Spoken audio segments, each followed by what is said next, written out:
Titans. It's WASC Week. And we've got all your campus news, including the varsity boys basketball team's journey to a hopeful section championship this weekend. A story about Antelope's very own rapper. And we'll take you behind the scenes of the Red Zone. Stay tuned. Because it's all next. Only on your Channel 5 Titan TV News.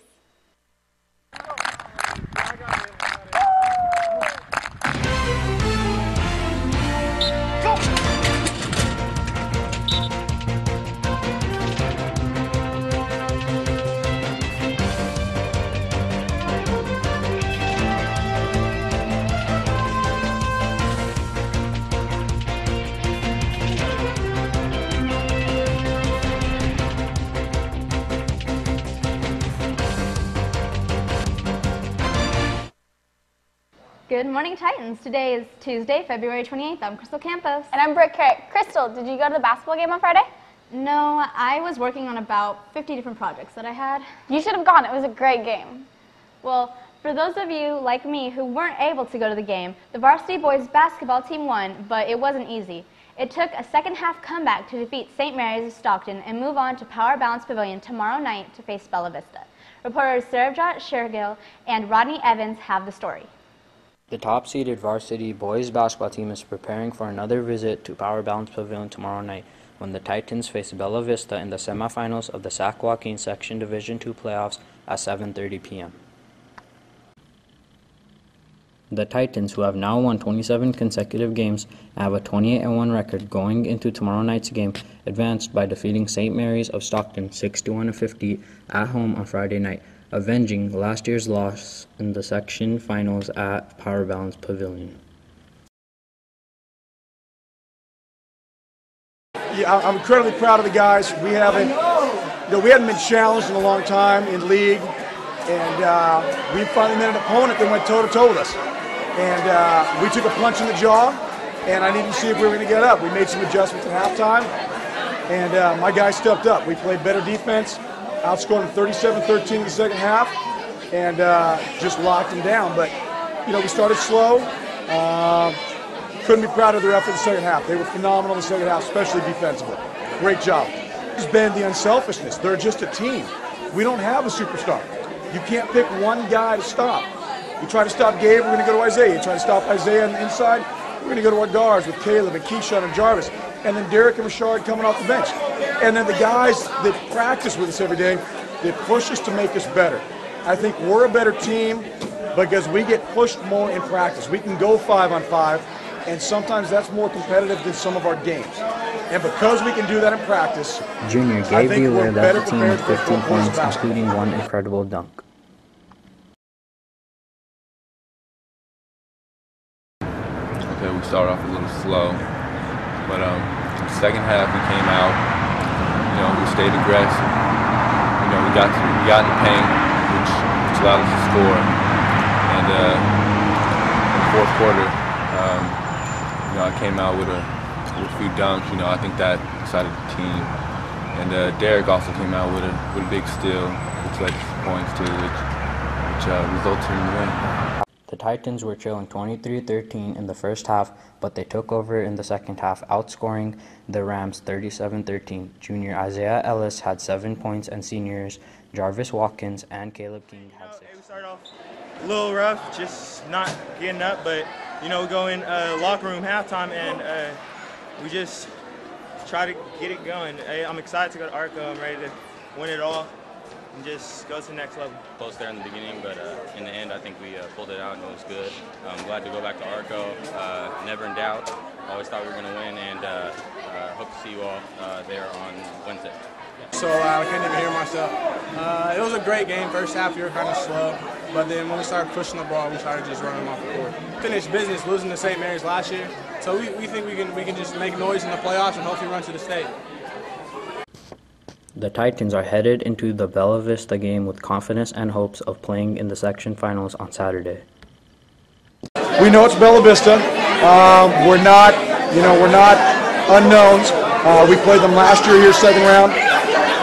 We played them this summer 3 times. We know what they do.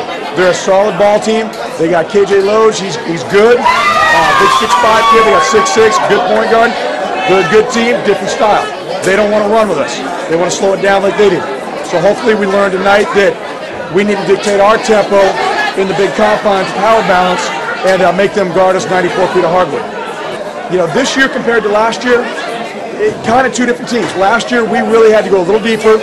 We weren't as big, you know, and we won a lot of close games at the buzzer. We had 4 game-winning shots of 4 different guys last year in that run.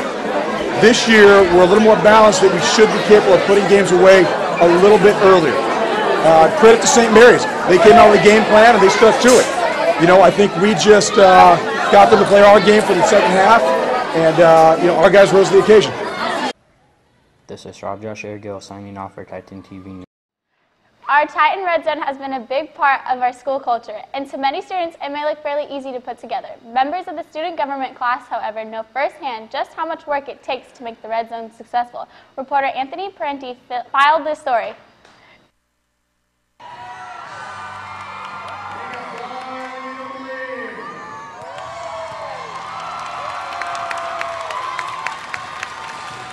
We put a decent amount of work into Red Zone. We spend a lot of time in the actual classroom. A lot of people think student government doesn't do anything while they're in class, but really we're planning things and making the Red Zone work. And I think especially in Friday's game, Red Zone had a pretty big impact on changing that game, going from being down a couple to taking the lead and then running with it. So Red Zone has been a concept that's kind of been in my brain formulating over the past 4 years. And every year we add a new piece and we get better and better. It originally started when Mr. Becker came to me when we opened the school and he said, I want an awesome student cheer section. From there, Mr. Becker and I kind of sat down and mapped out what that looks like. And then before the beginning of the basketball season last year, Mr. Richards and I sat down and we started watching basically game film with our students. And instead of watching actual game film of basketball games, we were watching game film of how student cheer sections at colleges cheered when basketball games were there. So we studied the Cameron Crazies, we studied the KU fans at Kansas University, we studied USC fans, you name it, we were watching what that looks like. Our #1 rules we came up with is everyone has to be dressed in the same color, everyone has to know the cheers, and it has to be positive. What people need to understand is the main goal for Red Zone is to cheer on our team in a positive way. We are not there to intimidate other teams. We're not there to antagonize other cheer sections. Our job is to cheer for our team. We start our Red Zones with what's our idea. After every single game, we sit down and basically, like with game film, we go over what worked, what needs to get better, how do we improve, and then we go around the room and give basically props to each other or little snaps or shout outs to who we saw do really good and represent Red Zone at our games. Okay. To go to Arco Arena last year when we were there, the paper started writing about what Antelope cheer sections look like, and it should be the model for all other schools. So on our board we have quotes from other schools, from Chico's newspaper, from Sacramento Bee's newspaper, things that people have said about the Red Zone. It's just so awesome to see. I have it out during basketball season to remind my kids that this is our purpose. This is why we do this, to see 200 kids excited to be somewhere. So if you're haven't bought your Arco ticket yet, or you're not on that Rooter bus, it is time. Go Titans! If you're in the Red Zone or just want to attend the game at Power Balance Pavilion tomorrow night but don't have the transportation to get there, 2 Rooter buses will be available to take students to the game. The cost will be $10 covering the ride and your ticket to the game. You'll need a signed permission slip that you can pick up and turn into the student service window anytime from today until Wednesday after school at 3:30 p.m. The bus will leave campus at 6 p.m. tomorrow. Senior Nick Walker is living his dream. He's a Christian rapper. Having performed live on many occasions and working on his own CD, he hopes to continue his dreams and become a big success. Here's Batch Dosanjh with the story. Tomorrow I'm headed for the good life and there ain't no sorrow, no mercy. I'm a fresh and Jeff Rockstar. Baby girl, I love you, but you and I are splitting apart. Senior Nick Walker is an average person. He enjoys hanging out with friends and going to see movies. But however, Nick is a rapper, but not any kind of rapper, a Christian rapper. For Christian rap music, it's a different quality for me because, you know, growing up in Oakland, you have like people like E40 and Too Short, so they're all like, you know, hip hop rappers and they have all the cussing and everything like that. So I don't want people to look at me because I'm from Oakland and think, oh, he's a gangster rapper. It's like I talk about like the average teenage life. I talk about what it's like to go out and hang out with your friends, what it's like to go to church and praise God and just be yourself, just be mindless and be yourself. So I think that's where I think that's where I fit into the category of Christian music, because it's more of a like a thing of just being yourself instead of trying to be what everybody else wants you to be. Senior Nick Walker, growing up in Oakland, had a very rough childhood and used music as a form of relief for him. Now, as a senior getting ready to graduate, he raps for a different reason. Just being able to express myself without starting drama or starting trouble or anything like that. So losing my father, that was a big step for it. And music, it's just been my way to kind of help people out. So it's not really just because of the fact that I love music so much. It's just for the fact that people who've been through the struggles that I've been through growing up, they can relate to it, and I have answers to help them get through the situations instead of just going through trouble and getting in trouble at school and stuff like that. So Many of Nick's fellow Christians believe that Nick is a very good rapper, and they also believe that he pours his heart and soul into his raps, such as freshman Nick Dreher. Music, it's interesting. It tells stories. I did a story on the newspaper about it, and everything was just awesome. Like each note and each word has something to do with something with his life. Like his song "Champion," it's I think it relates to his life the most, just because of what he's been through, and I can just really see his heart and soul in that song. When I was interviewing his uncle was just saying all these awesome things, Nick is just gonna do so well and just yada yada yada. But as a Christian, I feel that it's really important to him just how awesome it is just to have all his faith and Christianity just put in it, and just share the word through the music and stuff like that. This is Bastor San signing off for Channel 5 Titan TV News.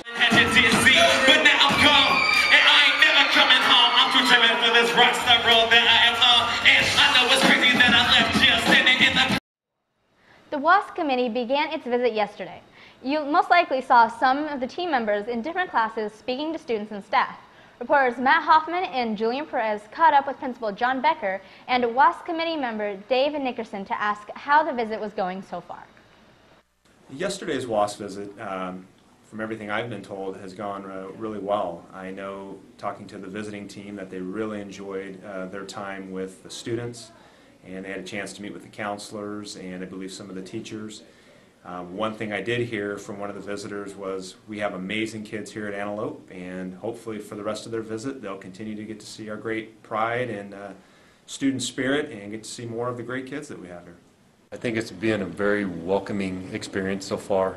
We've been able to interact with a lot of students and teachers, and we look forward to the next couple of days and getting more information from our experience in looking at Antelope High School. The Titan Talker speech and debate team participants senior Jen Bradley and Aaron Weaver and junior Kaylee Grimm were semifinalists in the state qualifying tournament this past weekend. Freshman Ya Mensah Bonsu was the big winner. She will be representing her school in the state competition in San Francisco this April. Reporters Kyle Hotchkiss and Marcus Grimaldi spoke with Mensah Bonsu yesterday. I stood there and stared at my name for 5 seconds, and I was like, oh, it's my name. It's right there. Yeah. And then when they finally announced my name, and they were like, Ya's going to state qualifiers, I was like, oh, yep, I'm going to state. Whoop-de-dee-dee. I wasn't really screaming at the top of my lungs, oh! I was like, oh, I'm going to San Francisco. Yep.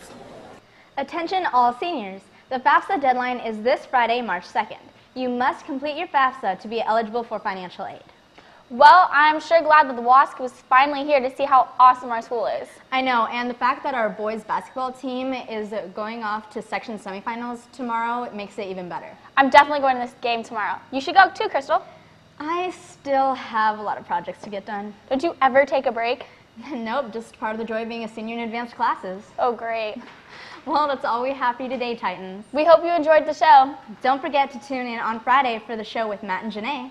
See you next week. Go Titans. Bye.